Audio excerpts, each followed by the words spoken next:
Hi, I'm Megan Coon with Powerhouse Real Estate, and today I have 3 questions that I get asked pretty often that I want to answer for you. The first question is, who pays for a home inspection when you're purchasing a home? This question is a pretty simple one. It is the buyer. The buyer has the right to do a full inspection on the property, any kind of inspection that they prefer. So normally we do a full home inspection where we bring in a licensed inspector to inspect the property, make sure that everything is in good working condition and that you understand the condition that you're purchasing the home in. This doesn't necessarily mean that the seller has to fix everything that the inspector finds. However, it does give you an understanding of what you're purchasing. So then you can decide to move forward. You can decide to ask for repairs to be completed or to cancel the deal altogether.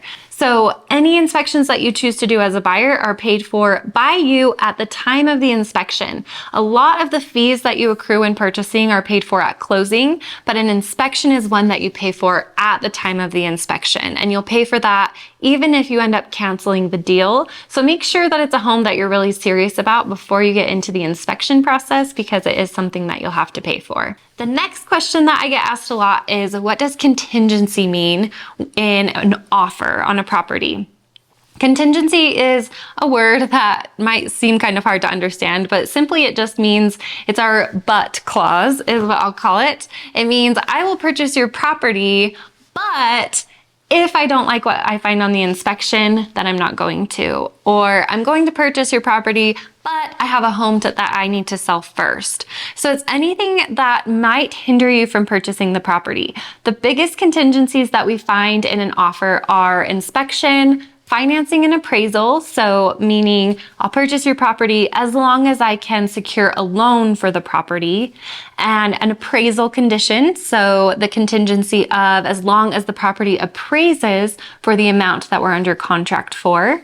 And then also a home to sell. If you have to sell your current home before you can purchase a new home for financing reasons, then that would be written into the contract as a contingency, meaning if my home doesn't sell, I'm not able to purchase yours. And the last one that we're going to cover today is who pays for the appraisal on the property when you're buying a home. The appraisal and the inspection are 2 different things. So quickly, I'll tell you the difference. An inspection is going to find the condition of the home and give you a report on the condition. The appraisal is going to find the value of the property. They're a separate third party that tells us the value of the property and what the loan amount can be on that property. You can't get a loan for higher than your appraised value. So if you're getting a loan on the property, it is required to have an appraisal. The lender will require it, and it will be something that will be paid for in your closing costs and loan fees. So it'll be paid for at closing by the buyer. And this is another one that if you end up canceling for any reason, then you will have to pay that back to the lender in some cases.